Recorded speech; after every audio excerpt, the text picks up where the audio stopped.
오늘도 생명의 양식인 하나님의 말씀이 여러분들의 그 말씀으로 여러분들의 몸과 마음이 온전히 회복되어지는 놀라운 은혜가 임하길 주님의 이름으로 축복합니다. 아멘. 우리 서로 격려하며 인사했으면 좋겠습니다. 하나님의 말씀의 생명력으로 승리합시다. 하나님의 말씀의 생명력으로 승리합시다. 하나님의 말씀의 생명력으로 승리합시다. 아멘. 제가 지금 4가지 단어를 여러분들에게 제시합니다. 4가지 단어를 가지고 제가 원하는 답이 뭔지를 한번 유추해 보세요.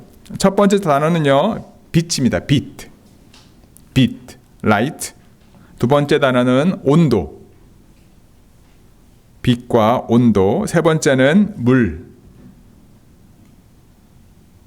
빛과 온도, 물.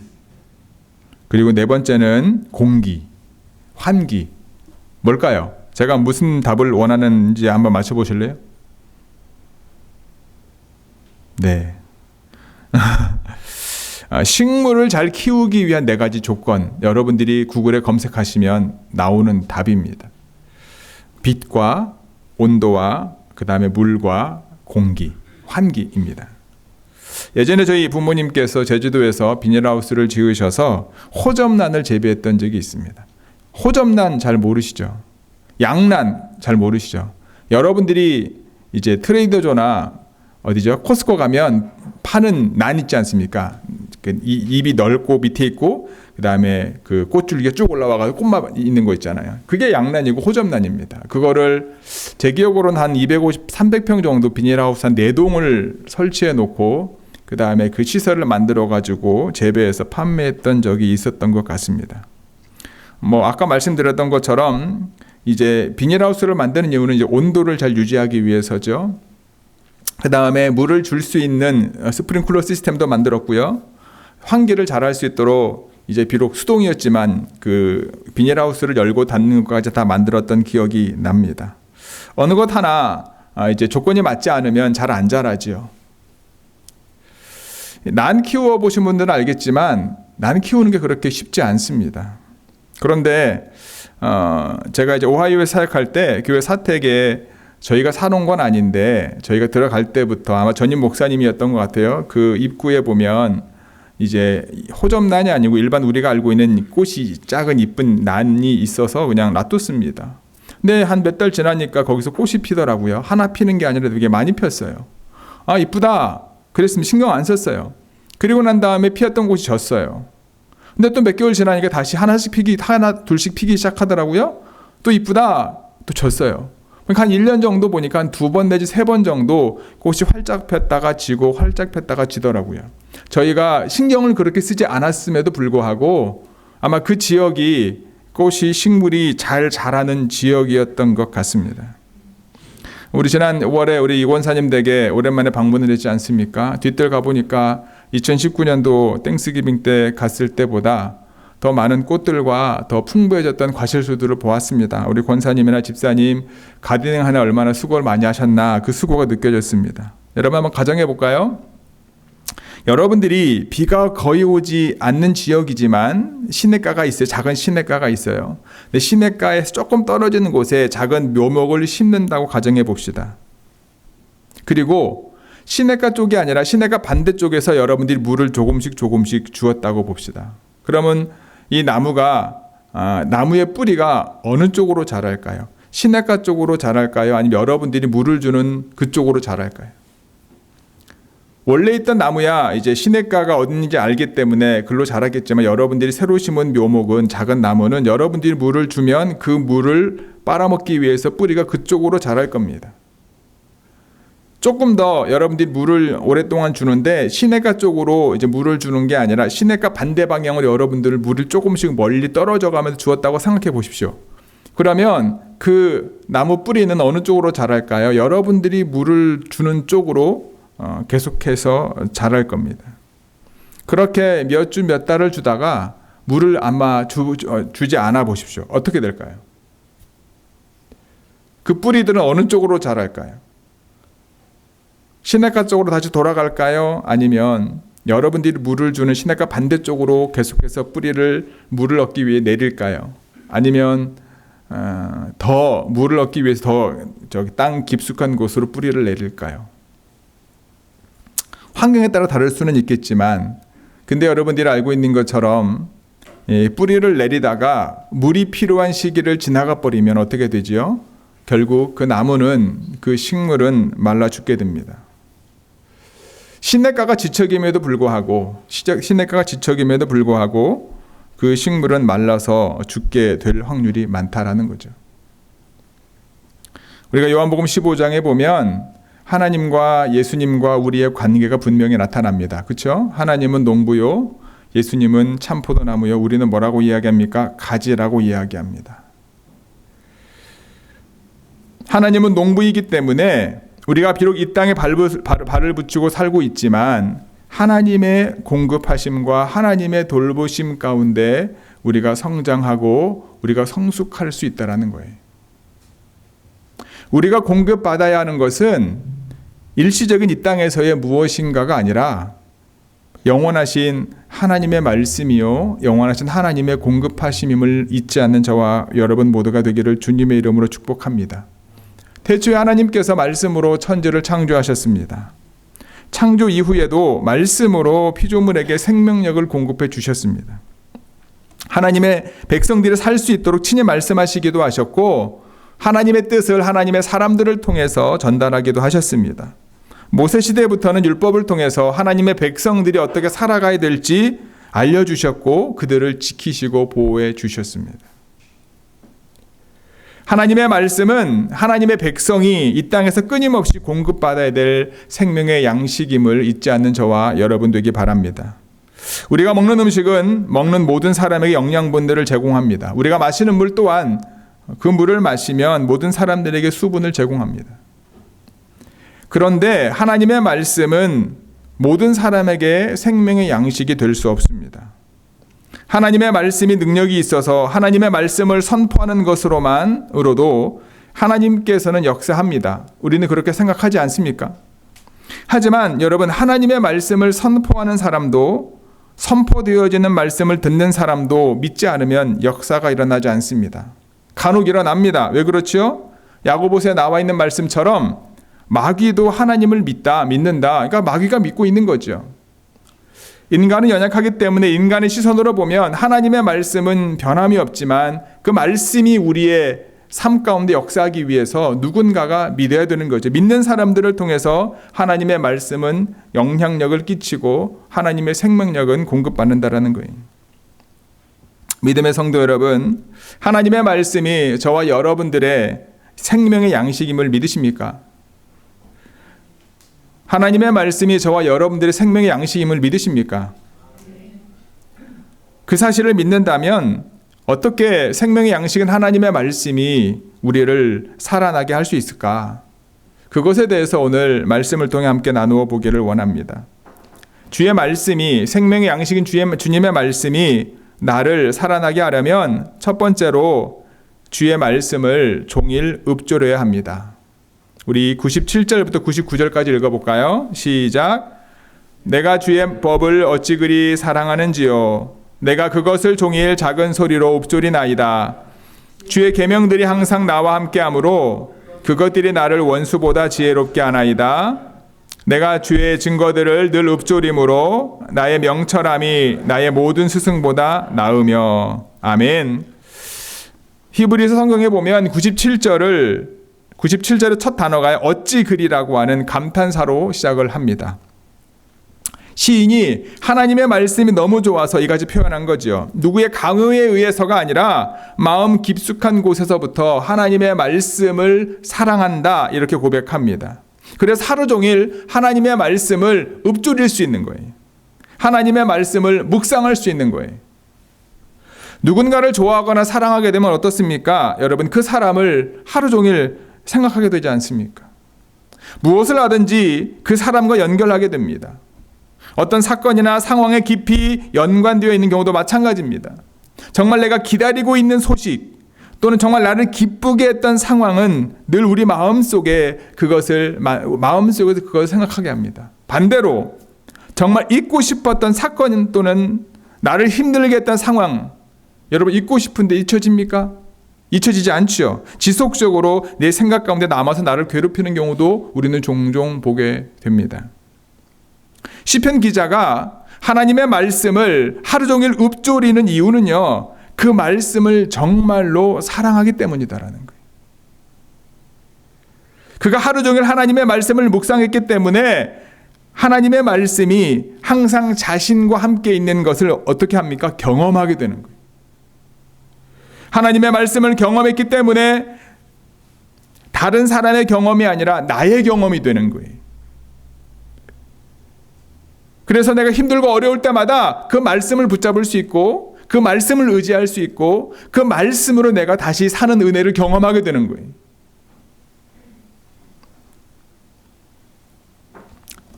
하나님을 믿지 않는 사람들은요, 교만한 사람들은 하나님을 믿는 사람들을 해치기 위해서 함정을 팝니다. 기다립니다. 악한 사람들은 하나님의 백성들을 하나님과 멀어지게 하기 위해서 호시탐탐 우는 사자와 같이 삼킬 자를 찾습니다. 그런데 악한 사람들의 유혹과 위협을 막기 위해서 그들이 어떤 전략을 갖고 있고 그들이 어떻게 우리를 공격하는지 준비하고 대응하고 그것에 대해서 우리가 알려고 애쓰기보다 오늘 본문에도 시인은요, 뭐라고 말하냐면 하나님의 말씀에 더 집중하라는 거예요. 하나님의 말씀을 자기 것으로 삼는 것이 훨씬 더 지혜롭다라는 거예요. 이 땅의 노인이나 이 땅의 스승들보다 이 땅의 원수들보다 하나님의 말씀을 더 깊이 읊조리고 묵상하면 하나님께서 지혜를 주셔서 그 모든 상황에서 승리할 수 있다라는 거예요. 우리 인생에 대해서 이야기할 때 흔히 이제 길 가는 나그네로 표현하지 않습니까? 그래서 존 버년이라고 하는 사람은 철로 역정이라고, 그러니까 예수 그리스도로 거듭나서 하나님 나라 갈 때까지의 인생을 책으로 표현했는데 철로 역정이다. 하나님 나라 가는 여정이다. 그러면서 믿음씨가 열심히 걸어가면서 여러 가지 유혹과 넘어지기도 하고 자빠지기도 하지만 결국 하나님 나라 가는 그 이야기를 썼지 않습니까? 그런데 그냥 길을 걸어가면 참 좋겠지만 존 버년이 이제 이야기했던 것처럼 너무나 유혹이 많고 힘들고 어렵습니다. 때로는 정말 앞이 캄캄한 그런 길을 걸어갈 때도 있는 것 같습니다. 지난 수요 예배 때문에 조지아에 갔다 왔었는데 진짜 모르는 길에 갔더니 운전하는데 얼마나 헤맸는지 모릅니다. 내비게이션을 쳤음에도 불구하고 길이 제가 생각했던 거랑 좀 다르게 좀 이해되어져 가지고 몇 번 돌았는지 모릅니다. 낮음에도 불구하고 내비게이션을 쳤음에도 불구하고 낯선 곳에 가면 길을 헤매는 것이 참 당연한 것 같기도 합니다. 그만큼 우리의 인생 가운데 내가 어느 쪽으로 가야 될 건지 아는 게 중요하죠. 그래서 성경은 우리에게 말하고 있지 않습니까? 하나님의 말씀은 우리 발의 등이요, 그 다음에 우리 길 위에 빛이시다. 그 길을 보고 그 빛을 걸어가면 된다라는 거죠.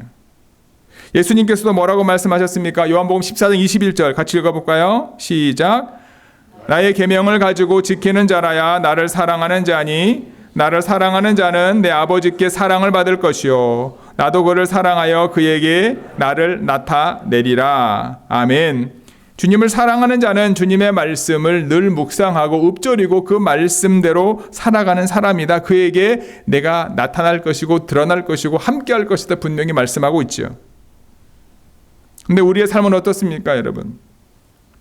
성경을 읽다 보면 여러분 그런 것 같아요. 이제 이 이야기는 여러분들이 알고 있는 이야기일 수도 있어요. 그 어느 교회에 담임 목사님이 오랜만에 주일학교 부서가 잘 하나님의 말씀을 양육하고 있는지 돌아보려고 주일학교로 가다가 한 아이를 만나서 그 아이에게 질문을 던지지 않습니까? 얘 여리고성 누가 무너뜨렸냐라고 물어요. 누가 무너뜨렸죠? 심각한데.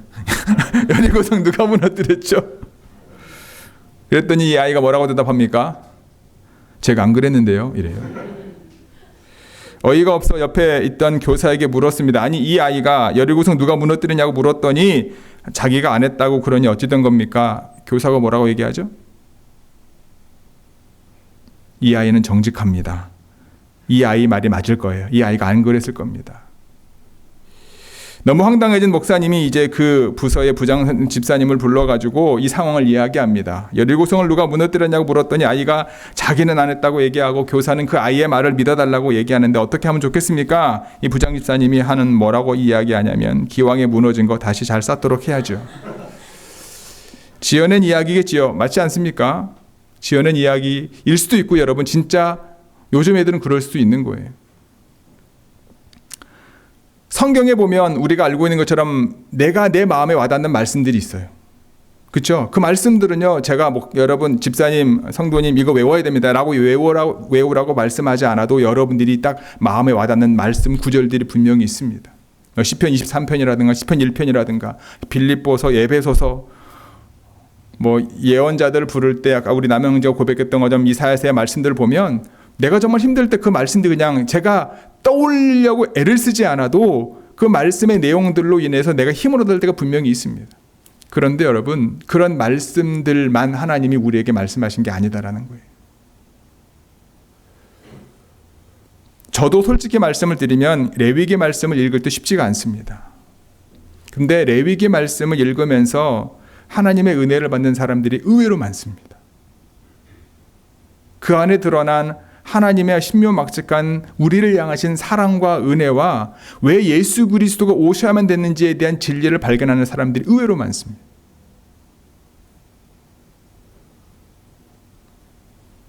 여리고성의 문제가 아니라 우리가 그만큼 하나님의 말씀을 터부시하는 경향이 더 많아졌다라는 거예요.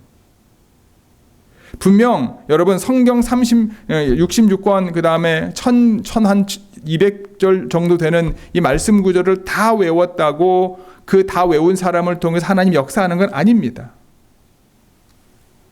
하지만 우리가 놓쳐버리는 게 뭐냐 하면 어쨌든 간에 이 계시된 하나님의 말씀만 하나님의 뜻은 아니에요.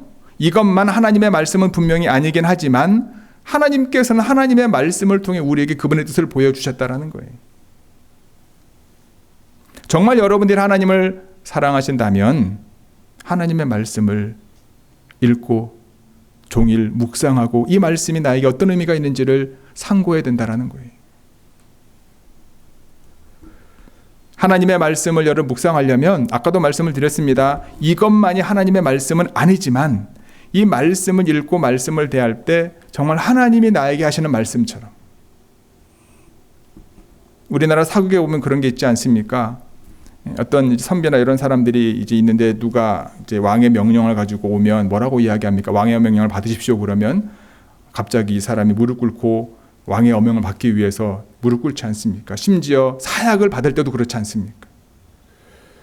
성경이 하나님의 말씀임을 여러분들이 믿는다면 태도가 달라지는 거죠. 내가 이 땅에 살아가면서 필요한 도움이 되는 교훈집이라고 했을 때 하고 이게 하나님의 말씀이고 이 말씀만이 나를 살릴 수 있는 유일한 방법이다라고 여겨진다면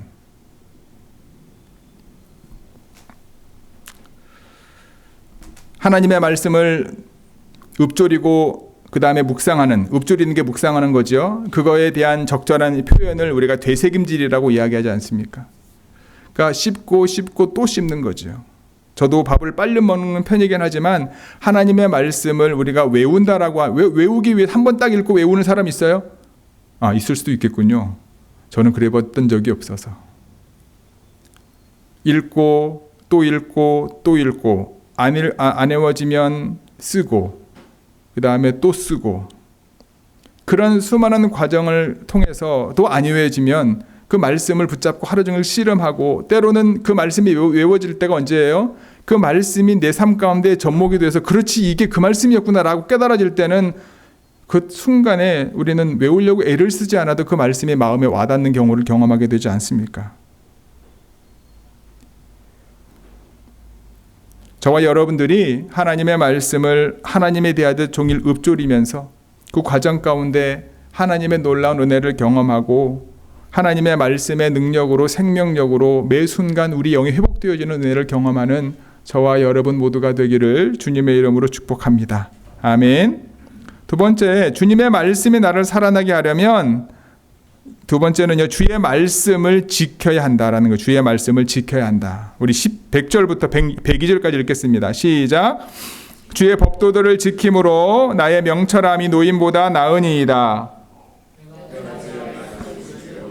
발을 금하여 모든 악한 길로 가지 아니하였사오며 주께서 나를 가르쳤으므로 내가 주의 규례들에 떠나지 아니하였나이다. 아멘. 주의 말씀을 지키는 것은 주의 말씀을 꼭 붙잡는 것만을 의미하지 않습니다. 주의 말씀에 순종하는 것을 의미하는 겁니다. 지킨다라고 하는 것은 그의 말씀을 따라 사는 것을 얘기합니다. 유명한 전도자 D.L. 무디, 시카고에 가면 무디 신학교가 있어요. 그 신학교에 가면 무디 기념관이 있습니다. 그 무디 기념관에는 D.L. 무디가 사용했던 성경책이 있습니다. 성경책을 보시면 친필로 T 혹은 P라고 하는 표시를 군데군데 해둔 것을 볼 수 있다고 합니다. T는 뭘까요? Tried. P는 뭘까요? Proved. 하나님의 말씀을 자신의 인생과 삶 가운데 이 말씀대로 살아본 거죠. 그랬더니 하나님이 깨닫게 하시는 부분들이 무엇인지를 깨닫게 되어지고 증명되어진 것을 자신의 성경책에 기록했던 거죠. 주님의 말씀에 순종하기 위해 본문은 뭐라고 말합니까? 우리는 발을 금하여 모든 악한 길로 가면 안 된다. 가지 말아야 할 길은 모든 악한 길입니다. 그래서 사도 바울은 악은 모양이라도 버리라고 말하죠. 우리가 가야 될 길은 뭐예요? 하나님의 말씀이 인도하는 길이다. 하나님의 말씀이 우리를 가르치고 인도하는 길로 우리는 가야 된다. 우리가 아까 교동문에서 읽었지만 다시 한번 읽어볼까요? 119편 1절 2절 시작. 행위가 온전하여 여호와의 율법을 따라 행하는 자들은 복이 있으며 여호와의 증거들을 지키고 전심으로 여호와를 구하는 자는 복이 있도다. 아멘. 시편 1편의 말씀처럼 말씀을 읽고 그 말씀을 따라 행하는 자는 뭐가 있다? 복이 있다라는 거예요. 사람들은 모두 행복을 추구합니다. 그 참된 행복이 바로 하나님의 말씀을 읽고 행하는 자에게 주어진다라는 거죠. 세상의 기준에서는 이해할 수 없는 말이기도 합니다. 행복은 내가 하고 싶은 것을 하는 것이 행복이고 따라서 내가 하고 싶은 것을 하지 못하게 하는 모든 것들은 행복을 방해하는 장애물이라고 생각합니다. 그렇게 배웠습니다. 그래서 세상에서 행복을 얻기 위해서 내가 하고 싶은 것을 합니다. 어떤 분은 내가 하고 싶은 것을 하면서도 세상에서 성공해서 행복하게 사는 것 같습니다.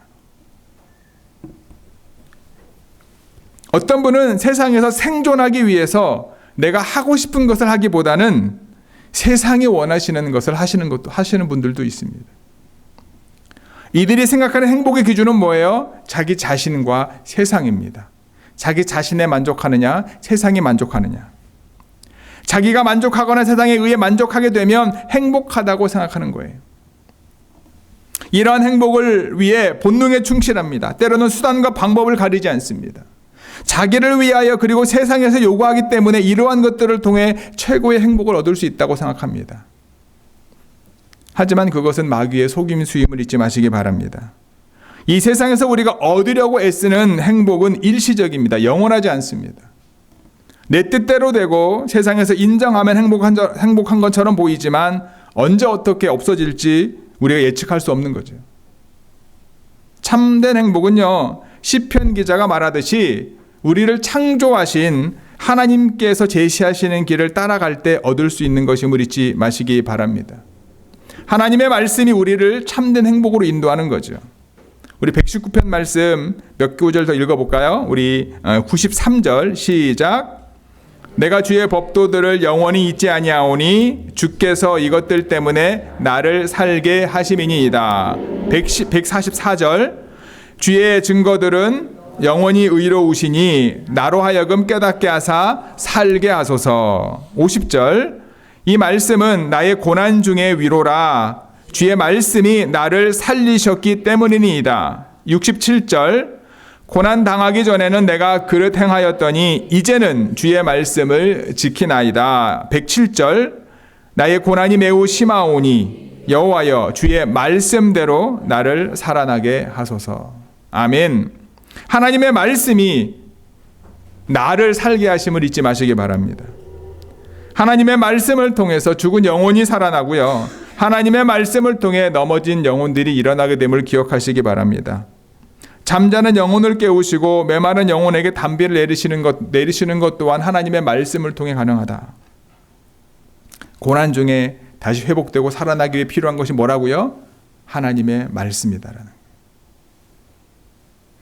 매일의 삶을 살기 위해서도 여러분 하루에 3끼, 2끼 밥만 중요한 것이 아니라 하나님의 말씀도 필요하다라고 하는 사실을 잊지 않는 저와 여러분 모두가 되기를 간절히 소망합니다. 그래서 하나님의 말씀을 지켜야 되는 거예요. 그래서 하나님의 말씀을 따라 순종해야 되는 거예요. 지금 나는 우리가 알고 있는 것처럼 지금 우리의 삶의 순간은 수많은 선택들의 연속이지 않습니까?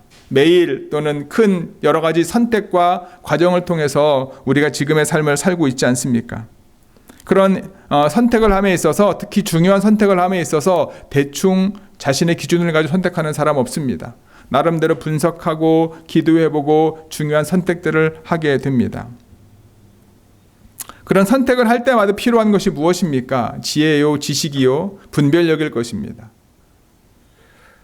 우리가 성경을 통해서 내가 어디 살아야 될지, 누구랑 결혼해야 될지, 무슨 직장을 가져야 될지 성경이 그렇게 답을 주지 않을 때가 많습니다. 하지만 하나님의 말씀을 읽는 이유는 하나님의 말씀을 읽는 과정 가운데 하나님이 지혜를 주시고 어떠한 삶이, 어떠한 상황이 하나님이 원하시는지를 깨닫게 된다라고 하는 사실입니다. 말씀을 읽는다라고 하는 것은요, 자신을 훈련시키는 운동선수와 같습니다. 여러분 운동선수들의 하루 아시죠? 하루 일어나면 아침부터 정해진 시간에 동일한 운동을 합니다. 동일한 훈련을 합니다. 우리가 잘 알고 있는 손흥민, 이제 그 아버지가 손흥정이지 않습니까? 어렸을 때 뭐 하루 종일 시켰던 게 뭐예요? 다른 거 안 시켰지 않습니까? 공 갖고 계속 드래프팅 하는 거잖아요. 계속 공을 가지고 노는 거죠. 그게 왜 중요한지 나중에 알게 된 거죠. 지금도 마찬가지고. 오른발잡이인 손흥민이 왼발 슛도 잘 쓸 수 있는 것은 수많은 훈련과 수많은 반복적인 과정 속에서 기본기를 잘 잡아주었기 때문이지 않겠는가. 말씀을 통해 인도함 받는 것 마찬가지입니다, 여러분. 계속해서 말씀을 읽고 말씀에 익숙해서 그 말씀이 내 삶을 인도하는 경험들이 쌓여야지 하나님의 뜻을 깨닫고 말씀을 통해 하나님의 뜻을 분별할 수 있는 통찰력과 분별력이 생기는 겁니다. 대충 이렇게 살라는 거잖아 라고 말하면서 우리의 삶을 살아가다 보면 운동을 대충 배운 사람처럼 뭔가 되는 것 같은데 결정적일 때 실수하는 경우를 보게 된다라는 거죠. 아까 말씀드렸던 그 천리옥정을 쓴 존 번연이 이런 말을 했다고 합니다. 이 책, 성경책을 말하는 거겠죠. 이 책이 당신을 죄에서 멀어지게 할 겁니다. 그렇지 않으면 죄가 당신을 이 책에서 멀어지게 만들 것입니다. 하나님의 말씀을 가까이 하고 하나님의 말씀을 묵상하고 하나님의 말씀을 지키고 하나님의 말씀대로 살아가면 죄가 여러분들과 멀어지게 될 수밖에 없습니다. 반대로 죄가 여러분들 하나님이 원하는 삶보다 세상이 원하고 내 만족함 가운데 살아가는 삶을 살게 된다면 점점 하나님의 말씀과 멀어질 수밖에 없는 거죠. 좋은 교회 성도 여러분, 매일 읊조리면서 깨닫게 된 하나님의 말씀을 지킴으로, 순종함으로 세상에 줄 수 없는 참된 행복을 경험하는 복받는 사람들이 저와 여러분 모두가 되기를 주님의 이름으로 축복합니다. 아멘. 세 번째, 주의 말씀이 나를 살아나게 하려면요. 세 번째 같이 읽어볼까요? 시작. 주의 말씀이 꿀보다 내 입에 더 달아야 합니다. 103, 104절입니다. 함께 읽겠습니다. 시작. 내 입에 꿀보다 더 다니이다. 주의 법도들로 말미암아 내가 명철하게 되었으므로 모든 거짓 행위를 미워하나이다. 아멘. 신앙생활을 어느 정도 한 분이라고 한다면 주의 말씀이 꿀보다 더 답니다. 이 말씀을 한 번도 안 들어보신 적이 없을 거예요. 여러분 들어보셨죠? 하나님의 말씀은 꿀보다 더 답니다. 한 번도 안 들어보신 분. 다 들어봤을 거예요. 근데 들었을 때 이해가 되던가요? 잘 모르겠어요. 여기서 중요한 건 여러분, 꿀보다 단 하나님의 말씀도 중요하지만 더 중요한 게 뭐냐면 저는 내 입, 나의 입. 다른 사람이 입이 아니라 내 입에 하나님의 말씀이 꿀보다 더 단가, 이게 중요하지 않을까라는 거예요. 꿀이 단 것은 여러분 맛보아야 합니다. 그렇죠? 꿀을 맛보지 않은 사람은 꿀이 달다라고 하는 말을 믿을 수 있을까요? 없을까요? 없습니다. 생각해 보세요, 여러분. 꿀을 맛보았던 적이 없는 사람들이 있어요. 그 중에 한 사람이 우연히 꿀을 맛보았습니다. 꿀이 달잖아요. 그렇죠? 그래서 꿀을 맛보는 너무 달아가지고 옆에 있는 사람들한테 얘기할까 그러다 갑자기 마음속에 혼자 먹고 싶은 마음이 생겼어요. 그래서 갑자기 얼굴 표정이 바뀝니다. 정말 세상에서 가장 쓴 것을 먹는 사람처럼 연기를 한 거예요. 꿀을 먹고 난 다음에. 그러면 여러분 주변 사람들은, 꿀을 한 번도 맛보지 않은 사람들은요, 그 사람이 꿀 엄청 쓰다, 야 어떻게 이거 먹냐, 갖다 버리라고 얘기했어요. 그 사람의 말과 표정을 보고 꿀을 한 번도 먹어보지 않은 사람들이 꿀이 달다고 생각할까요? 간혹 어떤 사람들은 내가 맛보아야 한다고 그 쓴 거를 도전하는 사람이 있긴 합니다. 근데 많은 사람들은요, 표정도 그렇고 정말 쓰다고 말한 그 사람의 말을 믿고 그걸 먹지 않는 삶을 선택하지, 애써 이게 정말 단지 쓴지 안 쓴지를 확인하는 사람 많지 않아요.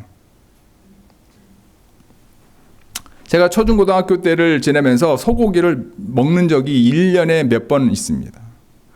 명절 때, 설날 때나 그 다음에 이제 저희 할아버지, 증조할아버지 추도 예배 때 2번. 그것도 스테이크를 먹는 게 아니라 이제 상에 올려놓는 거 있지 않습니까? 적을 만들어 놓은 몇 개.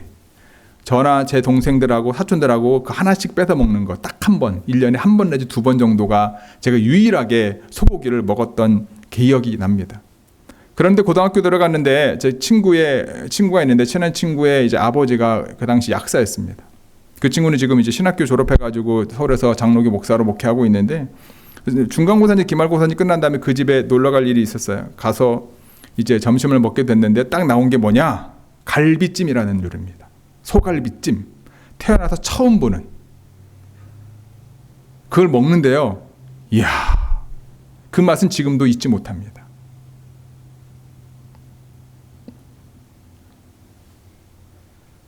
근데 요즘 소고기가 맛이 없어졌어요. 제 입에서. 제 입맛, 소고기는 맛있겠죠. 근데 제 입맛이 맞지 않아서 일부러 돈을 주고 사서 먹진 않게 되더라고요, 요즘에는. 특히 전에 한번 이제 한국에 연애 때문에 갔다가 한 큰 교회 목사님이 이제 투 플러스 소고기라고 들어보셨나요? 투불고기.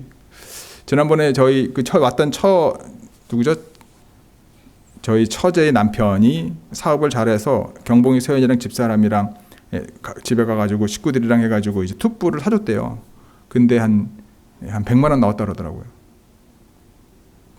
근데 우리 애들도 그 투불 한국 한우는 별로 자기 입맛에 너무나 기름기가 많아서 딱 보면은 이제 뭐죠? 와규처럼 그냥 빨간색도 있지만 이제 그렇대요. 어쨌든 간에. 근데 저는 그 목사님이 이제 다른 목사님들과 함께 이제 먹게 됐는데, 그거 먹고 난 다음에 탈나가지고요, 한국 가가지고 짧은 기간에 이틀 동안 호텔에만 있었습니다. 계속 먹고. 그것 때문은 아닌데 어쨌든 요즘은 소고기가 맛이 없어졌어요. 그래서 이제 뭐 월남국수집 가더라도 요즘은 소고기 들어간 거 말고 야채 들어간 것만 먹든지, 아니면 고기가 땡기면은 치킨 들어간 거를 주로 먹지, 소고기는 거의 먹지 않습니다. 음식은요, 맛을 봐야 아는 거예요. 같은 음식이라도 상황에 따라, 그렇죠? 그 사람의 건강 상태에 따라 맛이 또 달라질 수도 있습니다. 하나님의 말씀은 어떤가요? 생명의 양식인 하나님의 말씀은 어떻습니까? 변함이 없습니다. 하나님의 말씀은 상황에 따라 변하지 않습니다. 하나님의 말씀은 믿는 사람들에게 생명의 양식이 됩니다. 하나님의 말씀을 먹어야 우리 영이 살게 됨을 절대 잊지 마시기 바랍니다. 신기한 것은 하나님의 말씀을 처음 먹을 때 이 말씀이 맛있다라고 느끼는 사람들은 거의 없다라는 거예요. 때로는 이해가 되지 않을 때도 있고요. 내가 하나님의 은혜를 경험할 때는 좋은 얘기만 들리다가 하나님의 은혜를 경험하고 난 다음에 신앙생활을 하다 보니까 이 좋은 얘기가 알고 보니까 다 희생하라는 얘기고 십자가 지라는 얘기고 고난 가운데 가라는 얘기다 보니까 이게 너무 받아들이기 힘들게 되는 거죠. 그래서 처음에 달았던 하나님의 말씀이 신앙생활 하면 할수록 더 달아줘야 되는데 어떻게 되죠? 더 쓰게 되고 때로는 그 말씀이 자꾸 내 연약한 부분들을 후벼 파는 것 같기도 하고 내 삶을 지적하는 것 같기도 하고 그러니까 너무너무 이제 단 하나님의 말씀이 아니라 쓴 하나님의 말씀이고 같이 가고 싶지 않은 먹어보고 싶지도 않은 말씀들로 다가올 때가 솔직히 있지 않습니까? 하나님의 말씀이 내 입에 쓰고 내 몸이 거부할 때가 있어요. 그 쓴 하나님의 말씀을 의지적으로 결단하여 삼켜야만 할 때가 있다라는 거예요. 히브리서에 나와 있는 기자처럼 하나님의 말씀은 살아있고 운동력이 있음을 우리가 잊어버릴 때가 많다라는 거예요. 내 귀에 듣기 좋은 말만 듣다 보면. 근데 그 말씀이 내 삶에 들어와서 내 삶 가운데 역사하게 되면 어떤 말씀도 오히려 나 연약함이 드러날 때 그걸 주님 앞에 내어놓으면 그 안에서 주님의 말씀이 역사하기 시작하고 그 말씀을 곱씹다 보면 그 말씀의 뜻이 무엇인지 깨닫게 되어지고 그래서 오늘 시편의 기자처럼 하나님의 말씀이 꿀보다 더 달다라고 하는 그 고백이 일어날 수 있다라고 하는 사실입니다. 내가 살기 위해서 하나님의 말씀을 먹어야만 하는구나 라고 하는 것을 깨닫게 된다는 거예요. 하나님의 말씀이 내 입에 꿀보다 더 달기 위해 필요한 것이 무엇입니까? 하나님의 말씀을 붙잡고 이제 스트러글링하는 시간들이 필요한 거예요. 저와 여러분도 하나님의 말씀이 꿀보다 달게 느껴지고 받아들일 수 있는 하나님의 사람들이 되기를 주님의 이름으로 축복하고 기도합니다.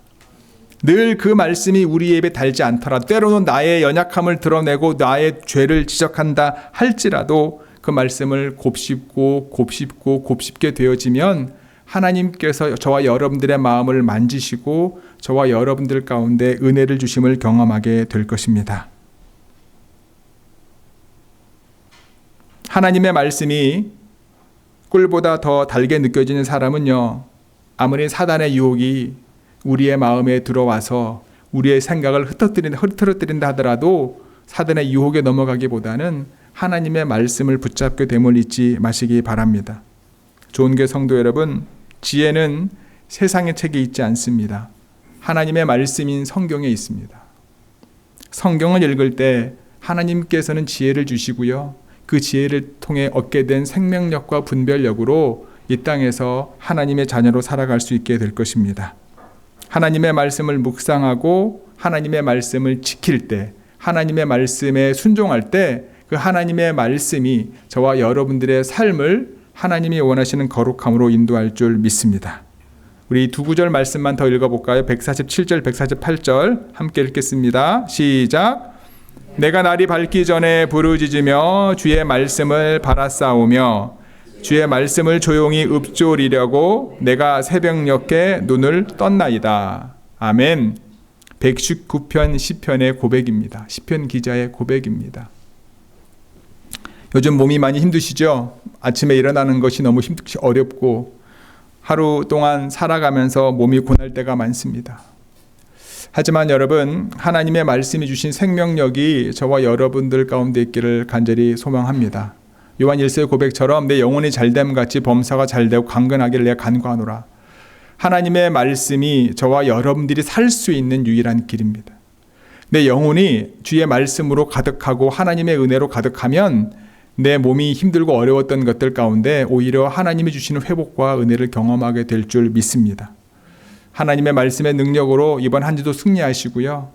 그 말씀이 얼마나 단지를 경험할 수 있는 이번 한 주가 되기를 주님의 이름으로 축복하고 기도합니다.